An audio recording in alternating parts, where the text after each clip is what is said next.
Hello, good evening सभी साथियों को। मैं बैज हब के यूट्यूब ऑनलाइन प्लेटफॉर्म पर आप सभी का हार्दिक स्वागत है। कल हमने यूट्यूब पर हमारी आरबीएससी और एनसीईआरटी की स्पेशल क्लासेस स्टार्ट की थी, जिसके अंदर हमने एनसीईआरटी में और आरबीएससी बुक्स में क्लास 6 से हमने हमारे जो पाठ्यक्रम में जो एग्जाम ओरिएंटेड जो क्वेश्चंस आते हैं उन सभी चीजों की हमने स्टार्ट की थी। आज की क्लास में हम जैसे कि कल की क्लास में हमने कुछ पीवाईक्यू देखे थे, राजस्थान के एक ब्रीफ में शॉर्ट परिचय भी हमने जो ज्योग्राफिकल कंडीशन के अकॉर्डिंग था उसके अकॉर्डिंग जो आरबीएससी और एनसीईआरटी में जो कंटेंट है उसके अकॉर्डिंग हमने कल की क्लास में देखा था। आज की क्लास में हम चर्चा करेंगे हमारे वर्तमान के उन शहरों की, उन नगरों की या उन जिलों की जो प्राचीन समय में वो किस नाम से जाने जाते थे, प्राचीन समय में वह किस जनपद या किस राज्य का वो हिस्सा थे। तो आज की क्लास में हम पूरी तरह से एक हिस्टोरिकल जो एक्टिविटी हमारे जो प्राचीन समय में चलती थी और इनकी जानकारी हमें कहाँ से कि कौन से वेद उपनिषद या कौन से ग्रंथों से हमें इनकी जानकारी मिलती थी, तो उन सब चीजों की चर्चा हम आज की क्लास में करेंगे। तो आज की क्लास का चलिए हम शुभारंभ करते हैं। तो सबसे पहले जो हमारे पास जानकारी आती है वह जानकारी आती है मरु प्रदेश की। सबसे पहले जो जानकारी आती है वह जानकारी हमारे पास आती है, वह जानकारी आती है हमारे पास में मरु प्रदेश की। वर्तमान समय में कौन कौन से ऐसे जिले, कौन कौन से ऐसे स्थान थे जो कि एंशियंट टाइम में इस मरु प्रदेश का हिस्सा थे, तो हम उसकी बात करते हैं।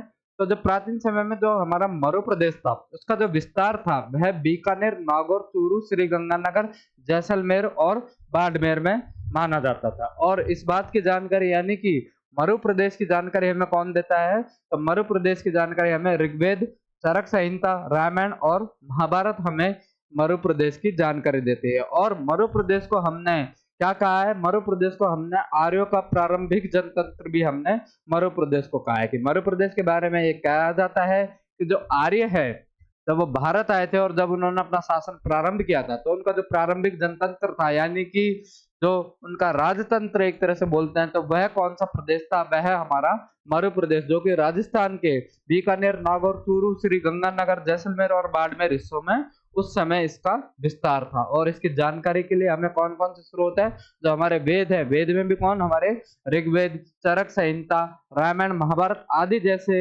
हमारे जो धार्मिक ग्रंथ है वह हमें मरु प्रदेश की जानकारी देते हैं। दूसरे अगर हम प्रदेश की बात करें तो दूसरा हमारा प्रदेश आता है जांगल प्रदेश। जांगल प्रदेश की भी अगर हम विस्तार की बात करें कि वर्तमान समय के कौन कौन से जिले या कौन कौन से स्थान राजस्थान के जो जांगल प्रदेश का हिस्सा थे, तो हम बात करते हैं कि आज के समय में हमारा बीकानेर, जो आज हमारा बीकानेर है, दूसरा नागौर, और हमारा जो जोधपुर है, और जोधपुर का भी कुछ भाग,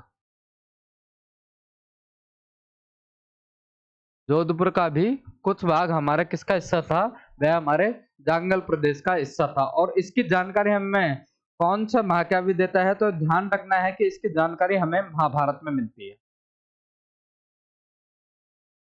महाभारत में भी हमें किसकी जानकारी मिलती है, जांगल प्रदेश की जानकारी मिलती है। महाभारत में किस प्रकार से जांगल प्रदेश की जानकारी मिलती है, तो आप सब लोगों ने महाभारत देखी होगी।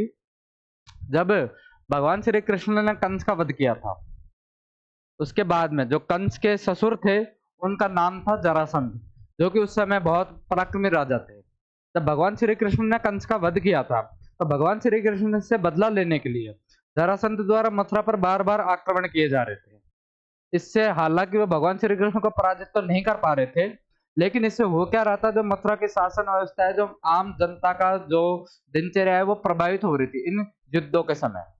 इसलिए भगवान श्री कृष्ण ने जरासंध के आक्रमण से खुद की प्रजा को बचाने के लिए विचार किया किसका, राजधानी स्थानांतरण का। और उन्होंने मथुरा से अपनी राजधानी कहाँ पे स्थानांतरित करी थी, उन्होंने मथुरा से अपनी राजधानी स्थानांतरण द्वारका की थी। तो महाभारत में हमें इस बात का उल्लेख मिलता है कि जब भगवान श्री कृष्ण ने अपनी राजधानी परिवर्तित की थी, राजधानी परिवर्तित मथुरा से द्वारका, जब राजधानी परिवर्तित की थी तो वह अपने भाई श्री बलराम के साथ में राजधानी परिवर्तित करते समय यह है हमारे जांगल प्रदेश के हिस्सों से वह गुजरे थे।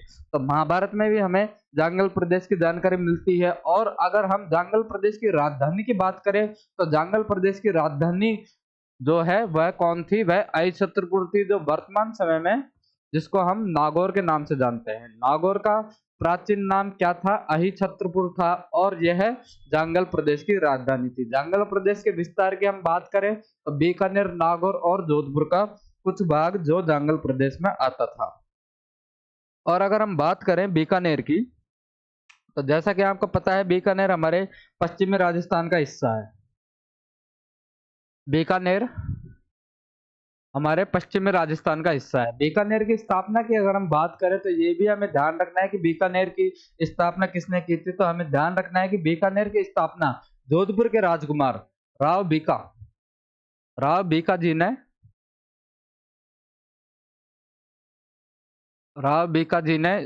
बीकानेर की स्थापना की थी, जो कि जोधपुर के राजकुमार थे। कब की थी? सन 1465 ईस्वी में इन्होंने बीकानेर की स्थापना की थी। सन 1465 ईस्वी में इन्होंने बीकानेर की स्थापना की थी, और आखा तीज के दिन इन्होंने बीकानेर की स्थापना की थी। बीकानेर की स्थापना चूंकि आखा तीज के दिन हुई है, तो आज दिन तक बीकानेर में आखा तीज के दिन पतंगे उड़ाई जाती है। जब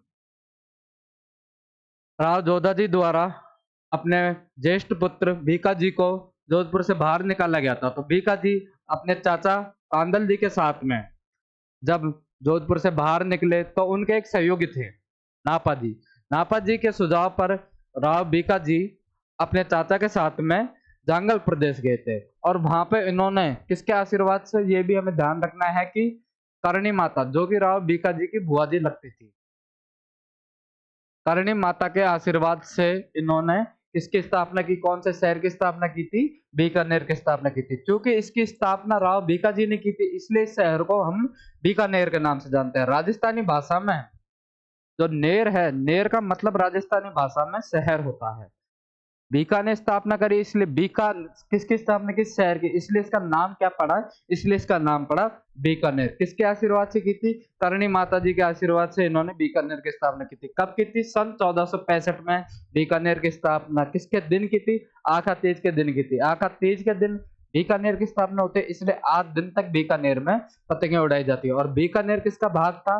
तो हमें ध्यान रखना है कि बीकानेर जांगल प्रदेश का भाग था, जिसकी राजधानी क्या है? अहिछत्रपुर, जो वर्तमान में नागौर के नाम से हमें जानते हैं। और जांगल प्रदेश की जानकारी हमें कहाँ मिलती है? तो जांगल प्रदेश की जानकारी हमें ध्यान रखना है कि जांगल प्रदेश की जानकारी हमें महाभारत में हमें प्राप्त होती है, कि जब भगवान श्री कृष्ण अपने भाई श्री बलराम के साथ में मथुरा से द्वारका जा रहे थे, तो वह जांगल प्रदेश से होकर जा रहे थे। उसके अलावा भी हम और शहरों की बात करें तो एक जनपद के बारे में भी हम जानकारी पाते हैं। वह उस जनपद का नाम है मत्स्य जनपद। मत्स्य जनपद जिसका वर्तमान समय में जयपुर, कोटपुतली, बहरौड, अलवर, खैरतल, तिजारा, करौली, भरतपुर और डीग, इन क्षेत्रों में इस मत्स्य जनपद का नाम था। मत्स्य जनपद जिसको हमने महाभारत काल में भी आपने इसका नाम सुना होगा। और हम बात करें इसका जो सर्वप्रथम उल्लेख हमें कहीं मिलता है, इसका हमें सर्वप्रथम उल्लेख हमें ऋग्वेद में मिलता है। क्वेश्चन पूछा जा सकता है कि मत्स्य जनपद का सर्वप्रथम उल्लेख हमें कहाँ मिलता है, तो ये हमें ध्यान रखना है कि ऋग्वेद में हमें मत्स्य जनपद का सर्वप्रथम उल्लेख मिलता है। उसके अलावा भी हमें महाभारत के अंदर भी हमें मत्स्य जनपद का उल्लेख मिलता है। आप लोगों को कहानी याद है महाभारत की? आप सबने बचपन में या फिर अभी भी आपने महाभारत देखी होगी। उसमें जब हमें पता है कि जब हस्तिनापुर में वो दूध सभा होती है, उसके बाद में पांडवों को 12 वर्ष का वनवास और 1 वर्ष का जब अज्ञातवास दिया जाता है, तब वह 1 वर्ष का अज्ञातवास उन्होंने कहाँ पे व्यतीत किया था? उन्होंने मत्स्य जनपद में। मत्स्य जनपद की भी राजधानी, तो हमें यह भी ध्यान रखना है कि जो मत्स्य जनपद की राजधानी थी विराटनगर, मत्स्य जनपद की राजधानी विराटनगर में पांडवों ने अपना अज्ञातवास व्यतीत किया था। आप लोगों को कहानी याद है कि दूध सभा के बाद में जब 12 वर्ष के वनवास और 1 वर्ष के अज्ञातवास के लिए पांडव निकले थे, तो उन्होंने विराटनगर में अपना अज्ञातवास व्यतीत किया था। जो 5 भाई थे उन्होंने अलग अलग किरदार निभाए थे, जैसे कि महाराज युधिष्ठिर थे, वह विराट नरेश के एक सहयोगी या सलाहकार के तौर पर उनकी सेवा करते रहे थे। जो महाबली भीम थे वो एक रसोइये के रूप में, जो धनुर्धारी अर्जुन थे वो एक किन्नर के रूप में, क्योंकि श्राप के कारण वो एक किन्नर के रूप में उन्होंने वहां पर 1 वर्ष तक अपनी सेवाएं दी। उनके दोनों छोटे भाई नकुल और सहदेव, जो कि अस्तबल में घोड़े और गायों की सेवा करते थे, और उनकी जो महारानी थी, महारानी द्रौपदी, वह विराट नरेश की जो पत्नी थी, उनकी सेविका बनकर भी उन्होंने अपना अज्ञातवास व्यतीत किया था।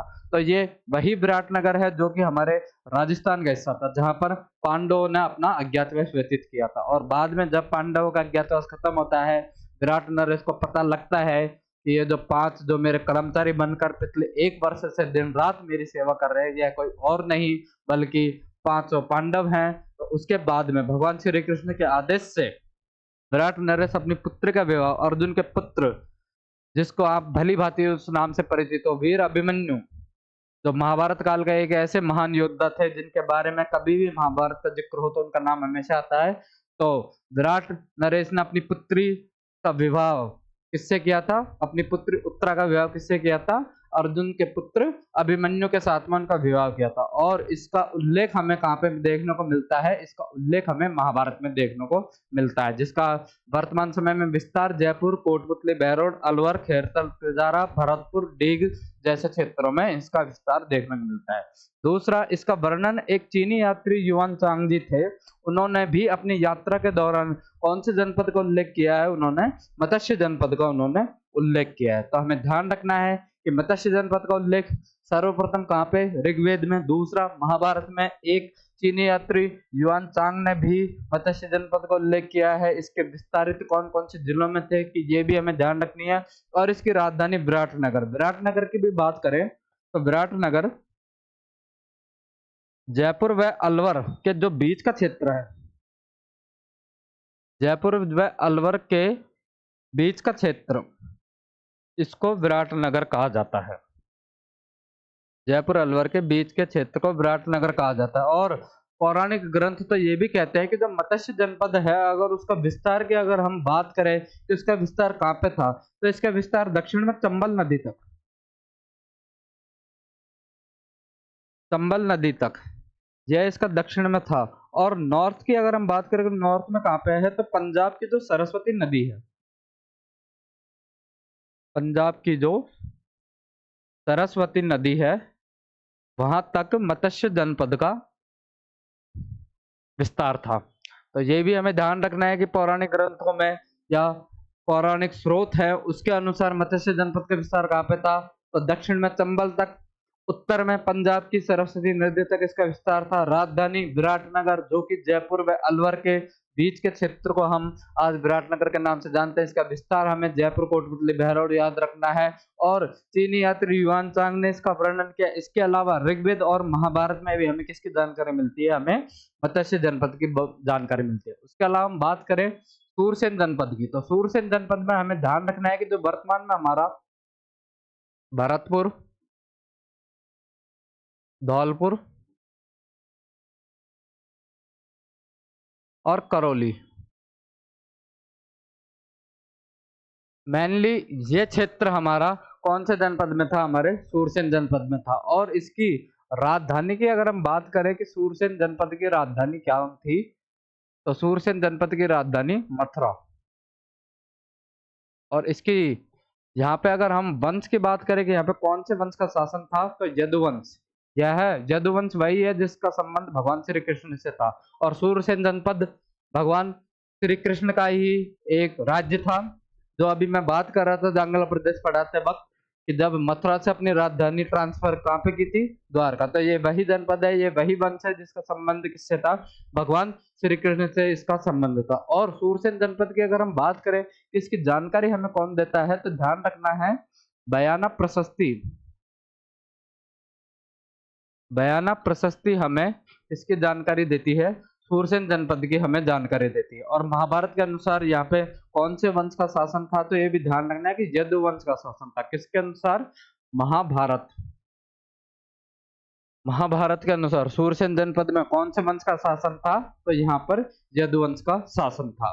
तो ये भी हमने अभी दो बड़े तीन जनपद देखे थे। मरु प्रदेश के बारे में हमने पढ़ा, जंगल प्रदेश के बारे में पढ़ा, मत्स्य जनपद, सूरसेन जनपद, मत्स्य और सूरसेन जनपद दोनों की जानकारी आपको महाभारत में मिल जाएगी। महाभारत, यहाँ पे महाभारत काल में सूरसेन जनपद में यदुवंश जो कि भगवान श्री कृष्ण से संबंधित है और इसकी राजधानी मथुरा। राजस्थान के कौन से हिस्सों में इसका विस्तार था? तो भरतपुर, धौलपुर और करौली आदि हिस्सों में कौन से जनपद का विस्तार था? हमारे सूरसेन जनपद का। उसके अलावा अगर हम बात करें तो दूसरा जनपद हमारे सामने आता है, वह हमारा सिवी जनपद। सिवी जनपद की भी हम मोस्टली बात करें तो सिवी जनपद नाम क्यों पड़ा? तो हमें ध्यान रखना है कि सिवी जाति के लोग, सिवी जाति के लोगों के निवास स्थान के कारण इस जनपद का नाम क्या पड़ा?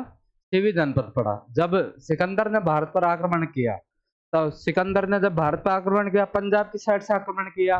पंजाब में जब आक्रमण किया तो कुछ ऐसी कबीले या कुछ ऐसी जातियां जो सिकंदर के आक्रमण से बचने के लिए पंजाब से राजस्थान की तरफ आई थी। मोस्टली तीन बड़ी जातियां हमें जो इतिहासों की बुक्स है उनमें देखने को मिलती है, सिवी, मालव और अर्जुनैन।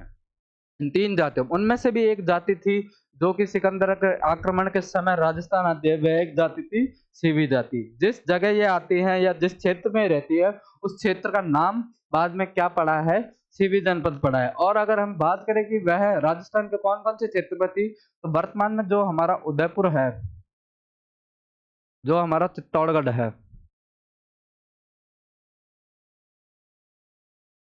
वर्तमान में उदयपुर, चित्तौड़गढ़ और भीलवाड़ा, इन जगहों को इन्होंने अपना प्रमुख केंद्र बनाया था। और चित्तौड़गढ़ में जो एक जगह पड़ती है नगरी, जिसका प्राचीन नाम हमें कई कई किताबों में देखने को माध्यमिका भी मिलता है, नगरी जो कि तौड़ में है, और उसका प्राचीन नाम एक हमें माध्यमिका भी पढ़ने को मिलता है। इसको इन्होंने अपनी राजधानी, किन्होंने? सिवी जाति के लोगों ने नगरी या माध्यमिका को अपनी राजधानी बनाया था। तो ये भी हमें ध्यान रखना है कि सिवी जाति के लोग सिकंदर के आक्रमण से बचने के लिए राजस्थान में आते हैं, चित्तौड़ को ये अपना प्रमुख केंद्र बनाते हैं, चित्तौड़ में जो नगरी यानी कि माध्यमिका है उसको ये अपनी राजधानी बनाते हैं। और इस बात की जानकारी हमें कहां से मिलती है कि जो मेवाड़ में इनके जो प्राप्त सिक्के हैं, तो हमें ध्यान रखना है कि सिवी जाति या सिवी जनपद की जो जानकारी के सबसे प्रमाणिक स्रोत माने गए हैं वह हमें कौन से मिलते हैं? वह सिक्के जो प्रारंभिक जानकारी देती है। और हमें यह भी ध्यान रखना है कि चित्तौड़ में एक जगह है मंदसौर, सॉरी भीलवाड़ा की एक जगह है मंदसौर, मंदसौर जो कि कहाँ पे है? भीलवाड़ा में। मंदसौर से हमें सीवी जाति से संबंधित 5 गुहा लेख मिलते हैं, 5 गुहा लेख मिलते हैं। और मेवाड़ के ऐसे बहुत से हिस्सों में हमें सीवी जाति से संबंधित सिक्के मिलते हैं, लेकिन मंदसौर से हमें सीवी जाति से संबंधित क्या मिलते हैं? हमें 5 गुहा लेख मिलते हैं। गुहा लेख, गुहा का मतलब यहाँ से गुफा, और लेख का मतलब कि कोई भी, जैसे कि हम किसी टूरिस्ट पैलेस पर जाते हैं, वहां पे हम देखते हैं कि किसी पत्थर पे उस स्थान से संबंधित कोई जानकारी होती है, जो वो जानकारी लिखी जिस पत्थर पर लिखी रहती है उसे हम लेख बोलते हैं। अब चूंकि वो जानकारी किसके बारे में जानकारी थी? सीवी जाति के लोगों के बारे में जानकारी थी। कहाँ पे मिली? मंदसौर की गुफा में, गुफा में वो जानकारी मिली, इसलिए उस जानकारी को हमने गुहा लेख कहा है। और मंदसौर से कितने गुहा लेख हमें प्राप्त होते हैं? तो मंदसौर से हमें 5 गुहा लेख हमें प्राप्त होते हैं। और सीवी जाति के लोगों का जो प्रारंभिक उल्लेख हमें कहीं पे देखने को मिलता है तो वह हमें सिक्कों में उसका उल्लेख देखने को मिलता है। अब जब मैं अभी बात कर रहा था कि जब सिकंदर ने भारत पर आक्रमण किया था तो कुछ 3 जाति के लोग यहाँ पे राजस्थान में आए थे। कौन कौन सी जातियां थी? मैंने अभी आपको नाम बताया था कि सीवी, मालव और अर्जुनैन।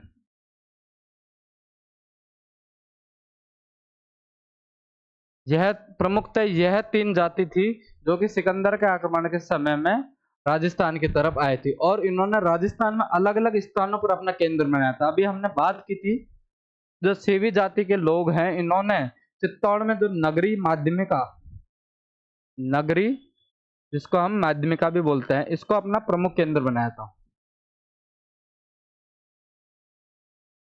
नगरी माध्यमिका का प्रमुख केंद्र बनाया था। अब मालवों की अगर हम बात करें तो मालवो सबसे पहले जो इन्होंने अपना केंद्र बनाया था वह जयपुर के पास, जयपुर के पास में इन्होंने अपना सबसे पहला केंद्र बनाया था। और जयपुर के पास भी सबसे अगर पहले केंद्र बने तो बागरछल को इन्होंने अपना केंद्र बनाया था। जयपुर के पास में एक जगह है बागरछल, मालवों ने सबसे पहले इनको अपना केंद्र बनाया था। उसके बाद में यह जयपुर में केंद्र बनाने के बाद में धीरे धीरे ट्रांसफर होकर टोंक की तरफ गए थे। और टोंक में एक तहसील है जिसका नाम है नगर। नगर, टोंक की एक तहसील है जिसका नाम है नगर। नगर यहाँ पे इन्होंने एक और नगर की स्थापना करी, और उस नगर को, क्योंकि वह नगर किसने बसाया था, मालवों ने, तो उस नगर को हम आज किस नाम से जानते हैं, मालव नगर के नाम से उसको जानते हैं। जो कि कहाँ पे है, अगर इसकी मेनली लोकेशन की बात करें कि इसकी आज प्रेजेंट में लोकेशन क्या है, तो ध्यान रखना है कि जो टोंक की तहसील है उनियारा, उनियारा में इसकी लोकेशन है। मालवों ने कौन सा शहर बसाया राजस्थान में, वह शहर बसाया था मालव नगर। और मालव नगर को आज प्रेजेंट में किस नाम से जानते हैं, तो करकोट नगर के भी नाम से इसको जानते हैं। करकोट नगर के नाम से भी हम किसको जानते हैं, मालव नगर को हम जानते हैं। तो ये भी हमें ध्यान रखना है कि जब मालव जाति राजस्थान में आई थी, सबसे पहले जयपुर के पास बागरछल को इन्होंने अपना केंद्र बनाया। बाद में ये टोंक की तरफ गए, टोंक में नगर में इन्होंने एक और नगर बसाया था, उस नगर का नाम है मालव नगर, जो कि टोंक की उनियारा तहसील में है। उसके आज प्रेजेंट में किस नाम से जानते हैं मालव नगर को, तो करकोट नगर के नाम से इसको जानते हैं। अब चूंकि ये मालवों ने बसाया था, तो मालवों ने इस मालव नगर को अपनी राजधानी बनाया था। तो ये भी पूछा जा सकता है कि मालवों की राजधानी क्या रही है, तो आपको ध्यान रखना है कि मालव नगर मालवों की राजधानी रही थी। और इसके अलावा भी अगर हम बात करें कि जब मालव जब राजस्थान में आए थे, तो इन्होंने कुछ कबीले जीते, कुछ करे, तो इनकी जो विजय की जानकारी है, कि जो इनकी विजय है उनका जो अभिलेख मिलता है, तो हमें ध्यान रखना है कि मालवों की विजय का जो यूप अभिलेख है वह हमें कहाँ से प्राप्त होता है। तो ये हमें ध्यान रखनी है कि एक भीलवाड़ा में एक जगह है नानसा,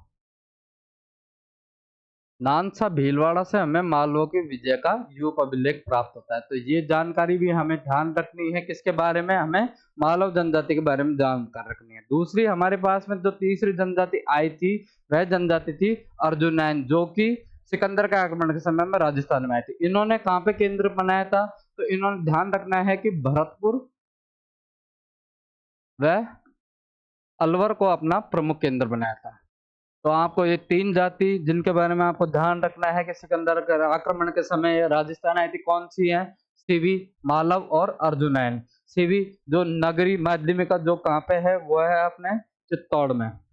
जिले आपको ध्यान रखना है, चित्तौड़गढ़ में नगरी माध्यमिका को इन्होंने अपना प्रमुख केंद्र बनाया था। मालव सबसे पहले जयपुर के बगरछल में आए थे, उसके बाद में टोंक में इन्होंने मालव नगर की स्थापना करी थी, जो आज करकोट नगर के नाम से फेमस है उनियारा तहसील में। तीसरे हैं हमारी जाति अर्जुनैन, जो कि भरतपुर व अलवर जैसे क्षेत्रों में इन्होंने अपना प्रमुख केंद्र बनाया था। कब आए थे, यह सिकंदर के आक्रमण के समय में यह राजस्थान में आए थे। और अगर हम बात करें कि अभी हम पढ़ रहे थे सिवी जनपद, तो आपको पता है कि जब हम राजस्थान हिस्ट्री पढ़ते हैं, तो हम चित्तौड़गढ़ के जब अन्य नाम पढ़ते हैं, तो चित्तौड़गढ़ के अन्य नामों में एक नाम सिवी जनपद भी हम पढ़ते हैं। उसके अलावा भी अगर हम और बात करें, तो चित्तौड़ है, उसके और नामों की भी बात करें, तो एक नाम तो हम क्या पढ़ते हैं, सिवी जनपद। उसके अलावा मेदपाट, मेदपाट और प्रागवाट भी हम चित्तौड़ के प्राचीन नामों के बारे में पढ़ते हैं। तो ये भी हमें जानकारी रखनी है। क्योंकि सीवी जनपद क्यों कहते थे, क्योंकि सीवी जनपद में यानी कि सीवी जाति के लोग कौन से इलाके में रहते थे, वह चित्तौड़ के इलाके में प्राचीन समय में रहते थे, इसलिए मेवाड़ का एक नाम सीवी जनपद भी है। मेदपाट और प्रागवाट भी इसका पुराना नाम है। तो चित्तौड़ के हमें तीन नाम हमें ध्यान रखने हैं, कौन कौन से हैं, सीवी जनपद, मेदपाट और प्रागवाट। तो ये चीज भी हमें ध्यान रखनी है। दूसरी अगर हम बात करें कि सिकंदर के आक्रमण के समय पंजाब से राजस्थान में आकर बसने वाली जो जाति है, वो अभी हमने बात करी मालव, जिन्होंने अपना प्रमुख केंद्र कहाँ पे बनाया था, उन्होंने सबसे पहले जयपुर के बगरछल में, उसके बाद में टोंक में इन्होंने क्या बसाया था, एक शहर बसाया था जिसका नाम है मालव नगर, जो इनकी राजधानी रही थी। दूसरा सीवी जनपद, जिन्होंने नगरी यानी माध्यमिका का अपना प्रमुख केंद्र बनाया था। और अर्जुनैन, जिन्होंने भरतपुर और अलवर को अपना प्रमुख केंद्र बनाया था। तो तीन सिकंदर के आक्रमण के समय में राजस्थान में आकर बसने वाली तीन जातियां कौन सी हैं, मालव, सिवी और अर्जुनैन। तो ये चीज भी हमें ध्यान रखनी है। दूसरा हमें पढ़ना है योद्धा जनपद। योद्धा जनपद के बारे में जब हम जानकारी जुटाते हैं तो योद्धा जनपद का आखिर विस्तार कहाँ पे था, यह राजस्थान के किन हिस्सों में रहती थी। तो हमें ध्यान रखना है कि राजस्थान के उत्तरी हिस्से में, उत्तरी भाग में योद्धा जनपद था। उत्तरी भाग के अगर हम जिलों की अगर हम बात करें तो कौन से हैं, सबसे पहले उत्तरी भाग के जिले श्री गंगानगर, हनुमानगढ़ और इनके पास में बीकानेर।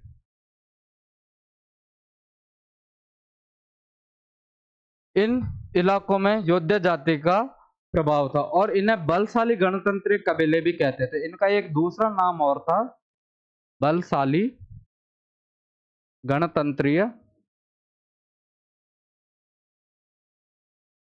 कबीला।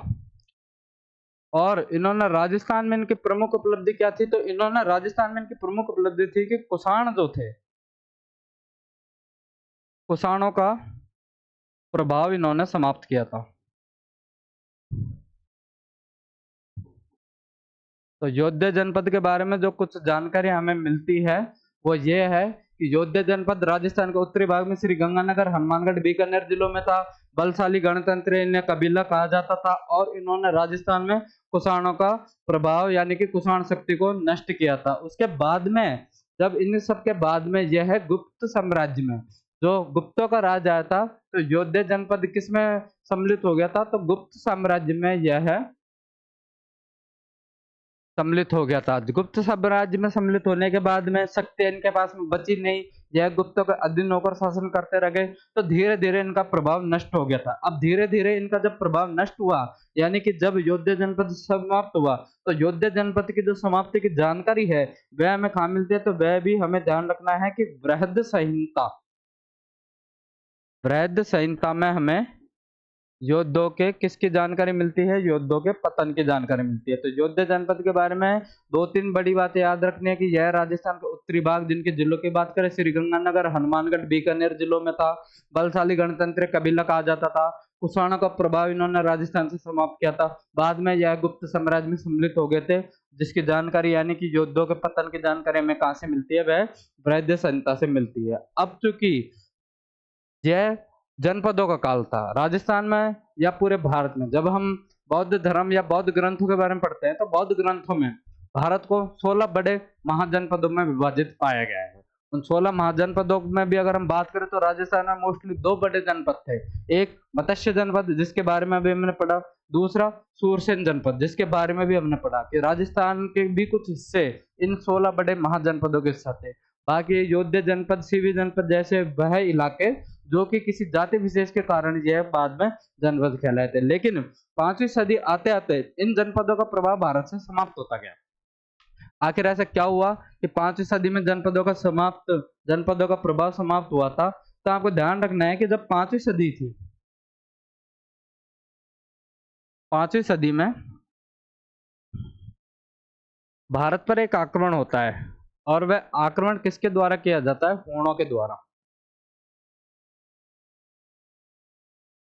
जब 5वीं सदी में हूणों द्वारा आक्रमण किया जाता है उसके बाद में भारत में जनपदों का प्रभाव खत्म हो जाता है। अब जनपदों का प्रभाव खत्म हुआ तो वही प्रकृति का नियम है कि कोई चीज समाप्त होती है तो उसकी जगह दूसरी चीज आती है। जब जनपदों का प्रभाव समाप्त हुआ यानी कि सीधी सी बात है कि राजस्थान से मत्स्य जनपद, योद्धा जनपद और जो अभी सूरसेन जनपद, सीवी जनपद जैसे हमने अभी चीजें पढ़ी उनका भी प्रभाव समाप्त हुआ होगा। जब 5वीं सदी में हूणों द्वारा आक्रमण किया गया था तो उसके बाद में राजस्थान का क्या हुआ या राजस्थान पर इलाकों क्या हुआ, तो हमें ध्यान रखना है कि जब 5वीं सदी में हूणों द्वारा राजस्थान पर आक्रमण किया था, राजस्थान के साथ साथ में उन्होंने पूरे भारत पे किया था, तो जनपद की समाप्ति के बाद में यह क्षेत्र अलग अलग खंडों में विभाजित हो गया। हूणों के आक्रमण के बाद में क्या परिणाम हुए थे कि एक तो जनपद व्यवस्था समाप्त और यह क्षेत्र अलग अलग जो राजस्थान का क्षेत्र था वह अलग क्षेत्रों में विभाजित हो गया। अब वह क्षेत्र कौन से थे जो हम वर्तमान में हम उनके नाम पढ़ते हैं, जैसे कि मेवाड़, मारवाड़, ढूंढाड़, हाड़ौती, मेरवाड़ा, बागड़, ऐसे जो क्षेत्र थे उनमें कब विभाजित हुआ था, ये 5वीं सदी बाद। 5वीं सदी में क्या हुआ था, हूणों का भारत पर आक्रमण, जिसके बाद में जनपद व्यवस्था समाप्त हो गई थी और राजस्थान अलग अलग क्षेत्रों में जैसे मेवाड़, बागर, मारवाड़, हाड़ौती, ढूंढाड़, मेवात आदि जैसे इलाकों में शामिल हो गया था। उसके बाद में क्या हुआ कि उन इलाकों में जैसे मेवाड़ में कौन सा वंश आया, गुहिल वंश का शासन आया था। मारवाड़ में कौन सा वंश आया था, राठौड़ वंश का शासन आया था। इन सब चीजों को हम राजस्थान हिस्ट्री में पढ़ते हैं, जो कि आपको अपकमिंग क्लास में सौरभ सर बहुत अच्छी तरीके से, बेहतरीन तरीके से आपको राजस्थान हिस्ट्री करवाएंगे और आपको मेवाड़, मारवाड़, हाड़ौती, बागड़ के बारे में जानकारी देंगे। लेकिन जो अभी हम जानकारी देते हैं कि इनका अगर ब्रीफ में परिचय देखें कि हूणों के आक्रमण के बाद में जब राजस्थान अलग अलग भागों में विभाजित हुआ था तो उसके बाद में क्या हुआ, तो हम सबसे पहले बात करते हैं मेवाड़ की। मेवाड़ की हम जब बात करते हैं कि ये कौन सा, जो इसको ज्योग्राफिकल एरिया, कि आखिर राजस्थान में किस एरिया को हमने उस समय हम मेवाड़ कहते थे, तो ध्यान रखना है कि उदयपुर, चित्तौड़गढ़, भीलवाड़ा, प्रतापगढ़ और राजसमंद, हमें ध्यान रखना है। उदयपुर, चित्तौड़गढ़,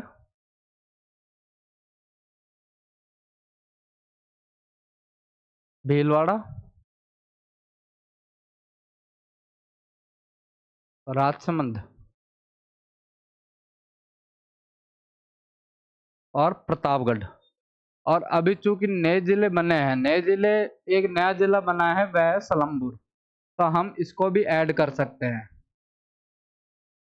कि मोस्टली राजस्थान के ये जिले किसके हिस्सा थे प्राचीन समय में, यह मेवाड़ का हिस्सा थे। अभी जब हम सीवी जनपद पढ़ रहे थे तो हमने इसके कुछ प्राचीन नाम भी पढ़े थे। वह प्राचीन नाम अगर बात करें उनको हम यहाँ पर भी रिकैप करें तो इसके जो प्राचीन नाम के आखिर पुराने समय में इसको किस नाम से जाना जाता था, तो हमें ये भी ध्यान रखना है कि मैंने अभी आपको 3 नाम बताए थे। जैसे सबसे पहला नाम तो सीवी जनपद, सीवी जनपद, मेदपाट और प्रागवाट।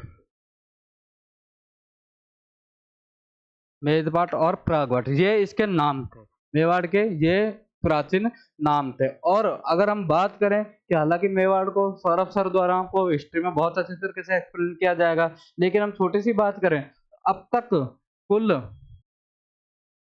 7 राजधानियां मेवाड़ की रही हैं। तो ये भी एक फैक्ट पूछा जाता है एग्जामों में कि आखिर अब तक मेवाड़ की कितनी राजधानियां रही हैं, तो आपको ध्यान रखना है कि कुल 7 राजधानियां मेवाड़ की रही हैं। अगर हम बात करें कौन सी, तो पहली नागदा, नागदा के बाद में आहड़, आहड़ के बाद में चित्तौड़, चित्तौड़गढ़ के बाद में कल्याणपुर, कल्याणपुर के बाद में चावंड, उदयपुर और कुछ समय के लिए हमारी कुंभलगढ़ भी मेवाड़ की राजधानी रही है। तो ये छोटा सा एक आपको याद रखना है कि अब तक मेवाड़ की कुल कितनी राजधानियां रही हैं, तो कुल 7 राजधानियां मेवाड़ की रही हैं। कौन सी, नागदा, आहड़, चित्तौड़, कल्याणपुर, चावंड, उदयपुर और कुंभलगढ़ ये राजधानियां मेवाड़ की रही हैं। और मेवाड़ में अभी अगर वंश की बात करें तो कौन सा वंश है, गुहिल वंश, गुहिल या सिसोदिया राजवंश का शासन था। गुहिल या सिसोदिया वंश का मेवाड़ में शासन था। और यह मेवाड़ हिस्सा कब अस्तित्व में आया था, तो 5वीं सदी बाद, हूणों के आक्रमणों के बाद में, जब राजस्थान में भी जनपद व्यवस्था समाप्त हो गई थी भारत के साथ साथ में, उसके बाद में राजस्थान कुछ अलग अलग खंडों में जैसे मेवाड़, मारवाड़ में विभाजित हुआ था। उसके बाद में यानी कि 5वीं की सदी के बाद में मेवाड़ अस्तित्व में आया था। उसके अलावा अगर हम दूसरे एरिया की बात करें तो एक हमारा एरिया जो सबसे बड़ा मोस्टली आता है वह है मारवाड़। मारवाड़ जो अभी क्लास की स्टार्टिंग में, इसमें मोस्टली कौन से जिले आते हैं, जो अभी हमने क्लास की स्टार्टिंग में अभी मध्य प्रदेश के बारे में जानकारी दी, उसके अंदर भी हमने कौन कौन से जिले पढ़े, बीकानेर, जैसलमेर, जैसे हमने जिले जैसलमेर, जोधपुर, सीकर वगैरह जैसे जिले पढ़े थे, तो वो किसके हिस्सा थे, मारवाड़ का हिस्सा वो थे। और मारवाड़ की भी अगर बात करें तो इसको प्राचीन समय में मरु प्रदेश कहा जाता था। और 7वीं सदी में यहाँ पर एक जगह पड़ती है मंडोर, मंडोर, मंडोर जो कि 7वीं सदी में, 7वीं सदी में मंडोर पर किसका अधिकार रहा था, तो गुर्जर प्रतिहारों का,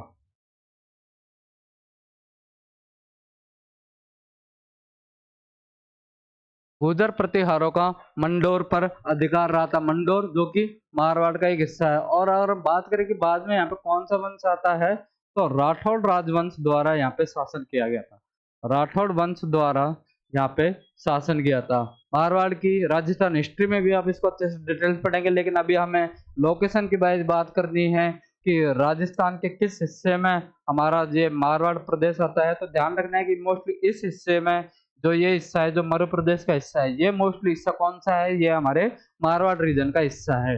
जो कि मंडोर 7वीं सदी में यहाँ पे गुर्जर प्रतिहार राजवंश का शासन रहा था। बाद में यहाँ पे राठौड़ राजवंश का भी यहाँ पे शासन रहा था। उसके बाद में अगर बात करें तो हाड़ौती, हाड़ौती की हम बात करते हैं कि हाड़ौती तो कोटा बूंदी क्षेत्र,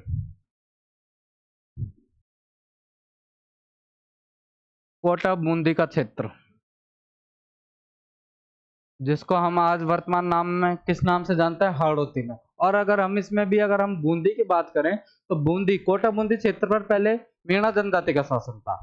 और बूंदी का तो नाम भी किसके नाम पे पड़ा है, एक वहां के शासक हुए थे बूंदा मीणा जी। बूंदा मीणा जी, उनके नाम पर भी किसका नाम पड़ा है, बूंदी का वहां पर वो नाम पड़ा है। और बूंदी का नामकरण किस पे नाम पर हुआ है, बूंदा मीणा के नाम पर हुआ है। और यहाँ पे शासन कौन सी जाति ने किया है, तो ध्यान रखना है यहाँ पे शासन मीणा जनजाति का यहाँ पे शासन रहा था। प्रारंभिक शासन मीणा जनजाति। उसके बाद में हालांकि कोटा बूंदी जैसे क्षेत्रों पर बाद में हाड़ा राजपूतों भी द्वारा शासन किया गया था। तो ये भी ध्यान रखना है कि हाड़ा राजपूतों द्वारा भी कोटा बूंदी क्षेत्रों पर शासन किया गया था। और कौन सा क्षेत्र हमारा इस समय वर्तमान में राजस्थान का हाड़ौती क्षेत्र कहलाता है, तो ये ध्यान रखना है कि कोटा बूंदी क्षेत्र जिस पर शासन मीणा जनजाति का रहा था। बूंदी का नामकरण किसके नाम पर हुआ था, तो बूंदा मीणा जी के नाम पर बूंदी का नामकरण हुआ था। बाद में इस हाड़ौती क्षेत्र पर कौन से वंश ने शासन किया था, तो हाड़ा राजपूतों द्वारा भी इस क्षेत्र पर शासन किया गया था। उसके अलावा अगर हम बात करें कि बूंदी में एक जगह है केशवराय पाटन, जिसका प्राचीन नाम रंतिदेव पाटन या आश्रम पट्टन। उसमें क्या है, जम्बुक, जम्बुक का मतलब यहाँ पे रीच, जम्बुक का मतलब यहाँ पे क्या है, रीच। यहाँ पे रीछों की भरमार थी, इसलिए इस स्थान को जम्बुक रण कहते हैं। तो ध्यान रखना है कि केशवराय पाटन जो कहाँ पे है, बूंदी में, जिसका प्राचीन नाम क्या है, रंतिदेव पाटन या आश्रम पट्टन। वहां पे जम्बुक यानी कि रीछों की भरमार थी, इसलिए इस स्थान को जम्बुक रण भी कहते हैं, जम्बुक रण भी कहते हैं। तो ये चीज भी आपको ध्यान रखनी है। दूसरी अगर हम बात करें, दूसरे कौन सा क्षेत्र जो विभक्त हुआ था, एक हम बात करते हैं ढूंढाड़ की, कि एक हमारा क्षेत्र कौन सा था, ढूंढाड़, जो हमारा जयपुर का लोकल एरिया, जयपुर संभाग से रिलेटेड जिले। जैसे कि हम बात करें कौन सा इनमें शामिल कौन कौन से एरिया है, जयपुर, दौसा, सवाई माधोपुर,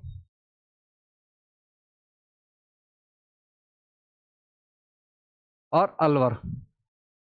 मोस्टली ये हिस्से हमारे कौन से रीजन में आते थे, ये हमारे ढूंढाड़ रीजन के ये हिस्से थे। और उत्तरी टोंक को भी, सॉरी अलवर की जगह यहाँ पे उत्तरी टोंक है।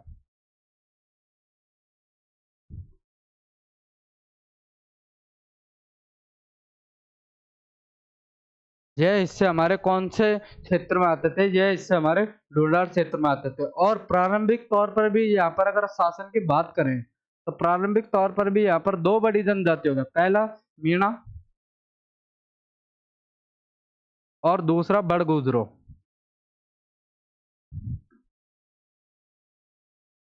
इन दो जनजातियों का यहाँ पे क्या रहा है, शासन रहा है। और बड़गुजरों की तो जो प्रथम राजधानी थी वह कौन थी, बड़गुजरों की प्रथम राजधानी वह दौसा थी, जो कि किसका क्षेत्र है, वह हमारे ढूंढाड़ रीजन का वह क्षेत्र है। बाद में इसके बाद में यहाँ पे किसका शासन रहा है, बाद में यहाँ पे मीणा या बड़गुजरों के बाद में कछवाहा वंश का यहाँ पे शासन रहा है ढूंढाड़ एरिया में।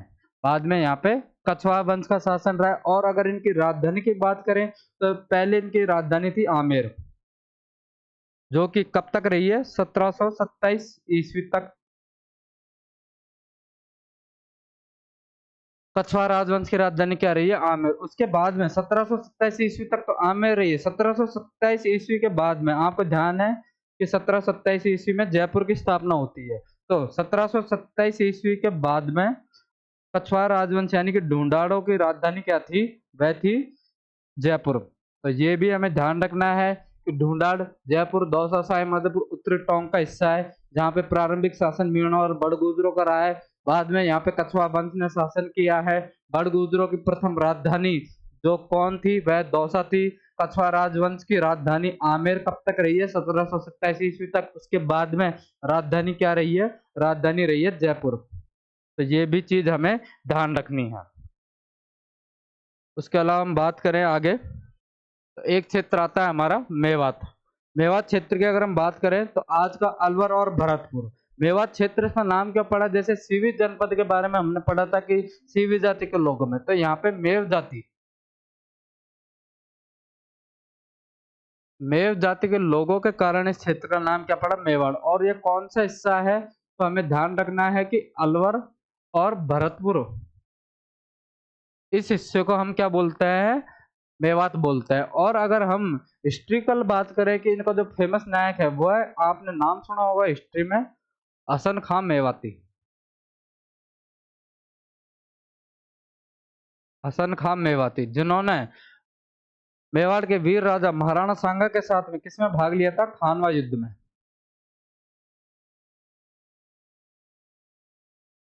खानवा युद्ध में भाग। तो आपको ध्यान रखना है कि मेवात कौन सा इलाका है? अलवर भरतपुर के क्षेत्र को मेवात कहते हैं। क्यों कहते हैं? मेव जाति के लोगों के रहने के कारण था। इनका जो प्रसिद्ध नायक है वह कौन है? वह किसे मानते हैं? हसन खां मेवाती को, जिन्होंने खानवा युद्ध में भी भाग लिया। तो उसके अलावा भी कुछ एरियो की अगर हम बात करें, तो एक एरिया जो हमारे राजस्थान में पड़ता है उसको हम बोलते हैं बागड़। बागड़ कौन सा एरिया है? तो यह हमारा डूंगरपुर और बांसवाड़ा।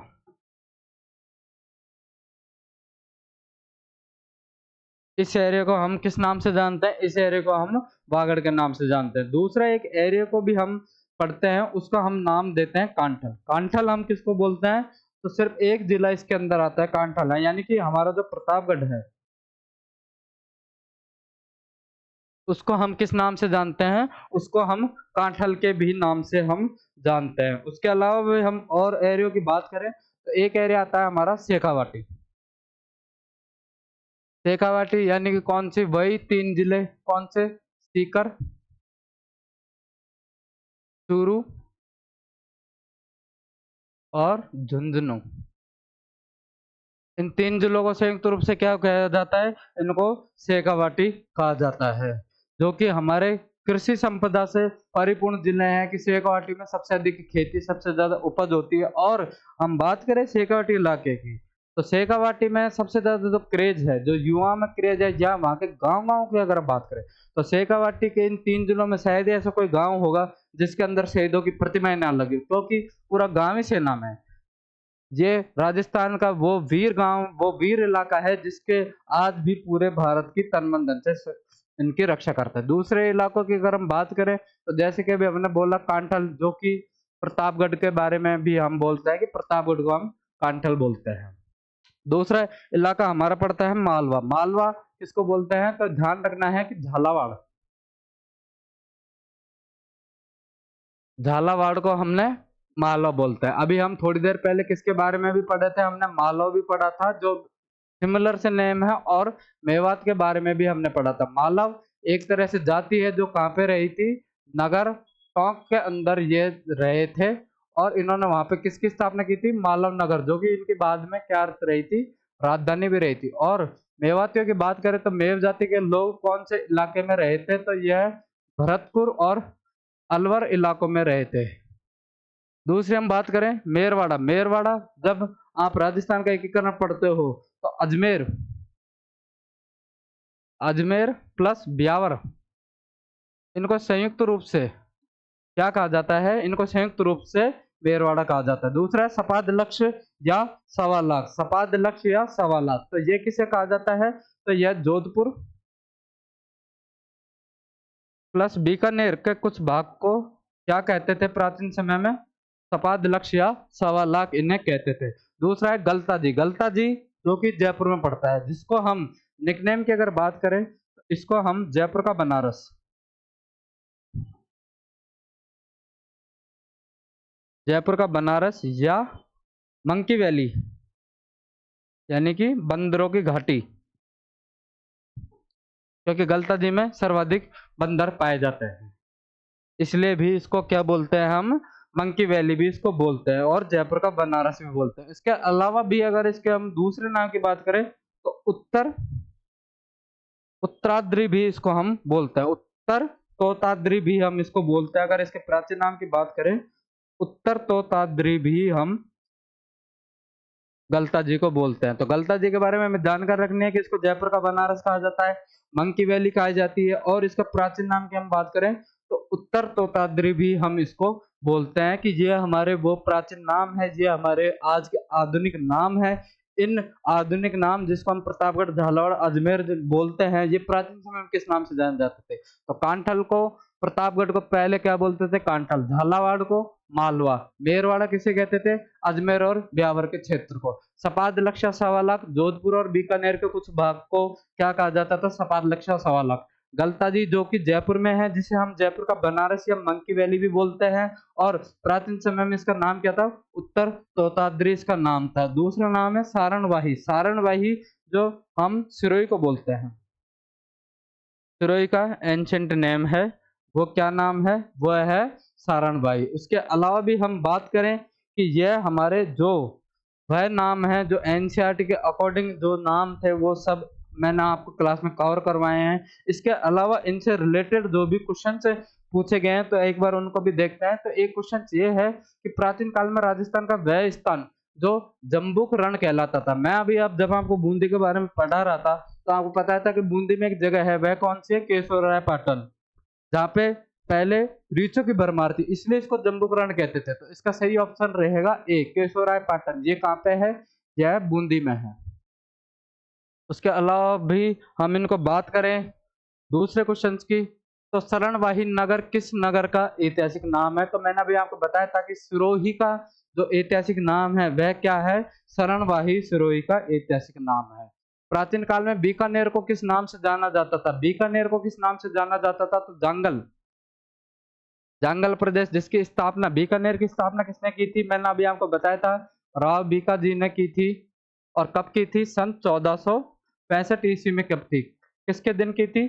आखा तीज के दिन इनकी बीकानेर की इन्होंने स्थापना की थी। तो इस आंसर का जवाब रहेगा जांगल देश के नाम से बीकानेर को प्राचीन समय में जाना जाता था। राजस्थान में कुषाण शक्ति को नष्ट करने में कौन सा जनपद था? तो योधेय जनपद था जो कुषाण शक्ति को नष्ट करने में सबसे सफल रहा था। मालवा जो मैंने अभी बताया था, मालव जाति के लोगों के बारे में था, जो कि टोंक के नगर में मालव नगरों की इन्होंने स्थापना की थी। सिवी जनपद जो कि मेवाड़ का एक तरह से पुराना नाम है, सिवी जनपद। अर्जुनैन यह भी एक जनजाति है जो कि सिकंदर से आक्रमण के समय भारत वो पंजाब से राजस्थान की तरफ आई थी। तो इसका सही आंसर रहेगा सी, योधेय जनपद द्वारा कुषाणों की शक्तियों को राजस्थान में नष्ट किया गया था। और ये हम बात करें कि राजस्थान का उत्तर तोताद्री कहलाता है, तो गलता जी को हम राजस्थान का उत्तर तोताद्री कहते हैं। उसके अलावा भी बात करें कि इसके अलावा गलता जी को और क्या नाम है, तो इसको जयपुर का बनारस, जयपुर का बनारस और मंकी वैली, मंकी वैली भी हम इसको बोलते हैं।